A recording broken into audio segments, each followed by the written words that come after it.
గతంలో అధికారంలో ఉన్న ప్రభుత్వం తీసుకొచ్చిన ధరణి పోర్టల్లో అనేక లోపాలను సరిచేసి రైతుల ప్రయోజనాలను కాపాడేందుకు కాంగ్రెస్ పార్టీ ప్రభుత్వం ఇచ్చిన హామీ మేరకు భూభారతి చట్టాన్ని అమలు చేయడం జరిగిందని ఎమ్మెల్యే డాక్టర్ కూచుకుల్ల రాజేష్ రెడ్డి అన్నారు.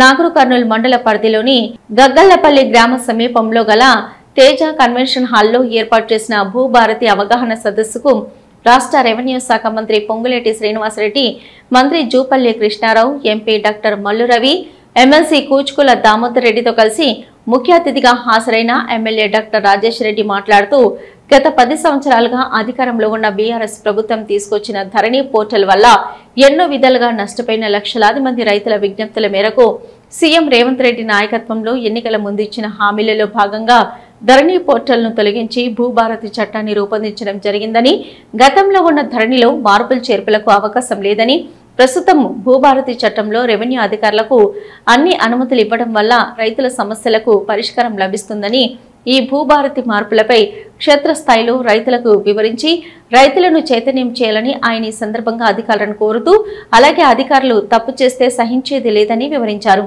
ఈ కార్యక్రమంలో కల్వకుర్తి ఎమ్మెల్యే కసిరెడ్డి నారాయణ రెడ్డి, వనపర్తి ఎమ్మెల్యే మెగారెడ్డి, మాజీ ZP vice chairman Balaji Singh, market committee chairman రమణారావుతో పాటు ప్రజా ప్రతినిధులు, కార్యకర్తలు తదితరులు పాల్గొన్నారు.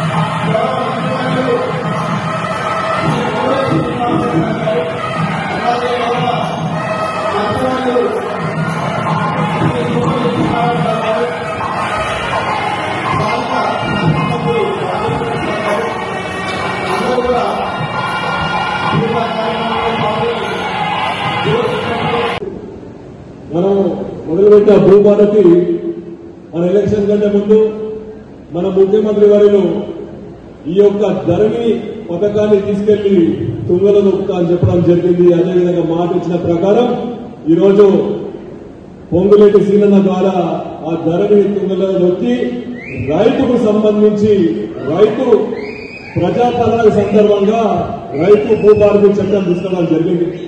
మేమున్నాం అసెంబ్లీలో ఆ సెషన్ లో సుదీర్ఘంగా గంటన్నర పాటు సీనన్న చెక్క చెదరకుండా రైతుకు సంబంధించి ఎలా ఉండాలనో, ఈ యొక్క చట్టం ఎలా ఉండాలనో ప్రతి ఒక్కరికి వివరించడం జరిగింది. ఆ రోజు కూడా పక్క నాయకులు చాలా దుష్ప్రచారాలు చేయడం జరిగింది. అయినా కానీ అన్న చెదరకుండా రైతుకు ప్రజాపాలనలో రైతుకు ఎలా ఉండాలనో ఆ విధంగా ఈరోజు భూభారతి తేవడం జరిగింది. తెచ్చినామా లేదా, చెప్పిన మాట చేసినామా లేదా అన్నది మనకు ఇంపార్టెంట్. ఎందుకంటే ప్రజాపాలన సందర్భంగా మనము ఎన్నో హామీలు ఇవ్వడం జరిగింది ఎలక్షన్ కంటే ముందు. ఈరోజు ఒకటొకటి సంవత్సరం 13-14 నెలల్లో ఒకటొకటి అనుకుంటూ ప్రతి ఒక్క చట్టం మనం ఏం తేవాలనుకున్నామో రైతులకు సంబంధించి, మహిళలకు సంబంధించి, యువకులకు సంబంధించి ప్రతి ఒక్క స్కీమ్ కూడా ఈరోజు అమలు చేయడం జరుగుతుంది. ఎక్కడ కూడా ఏ రాష్ట్రంలో కూడా సంవత్సరంలో చేయని పనులు మన ముఖ్యమంత్రి, అదేవిధంగా మన కేబినెట్ మంత్రులు ప్రతి ఒక్కరు ఆలోచించి రైతులకు, నాయకులకు, పిల్లలకు ఎలా ఉండాలో ఆ విధంగా ఈరోజు ఆలోచిస్తున్నాం.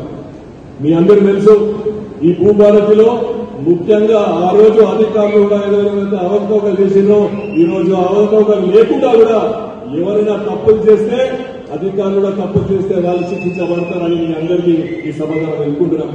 ఎన్నో ఉన్నాయి. మన కలెక్టర్ గారు ఈరోజు మొత్తం చట్టం గురించి వివరించడం జరిగింది. దానికంటే మొత్తం భూభారతి చట్టం గురించి కూడా మన పెద్దలు పొంగులేటి శ్రీనివాసన్న గారు దాన్ని మీకు అందరికీ కూడా మంచిగా వివరిస్తారని మీ అందరికీ తప్పకుండా కూర్చొని అది వినాలే. పోయిన ప్రభుత్వంలో ఎటువంటి చట్టాలన్నీ ఎంత అవతోకలు ఉన్నాయో అవన్నీ తీర్చుకుంటున్నాం. కాబట్టి మీరు చక్కగా ప్రతి ఒక్క మాట మీకేమైనా డౌట్ ఉంటే కూడా అడిగైనా వినాలని మనసారా కోరుకుంటూ ఈ అవకాశం ఇచ్చిన అందరికీ కూడా ఇక్కడ విచ్చేసిన ప్రతి ఒక్కరికి పేరు పేరున నా ఉద్యోగ నమస్కారం కోరుతూ సెలవు తీసుకుంటాను.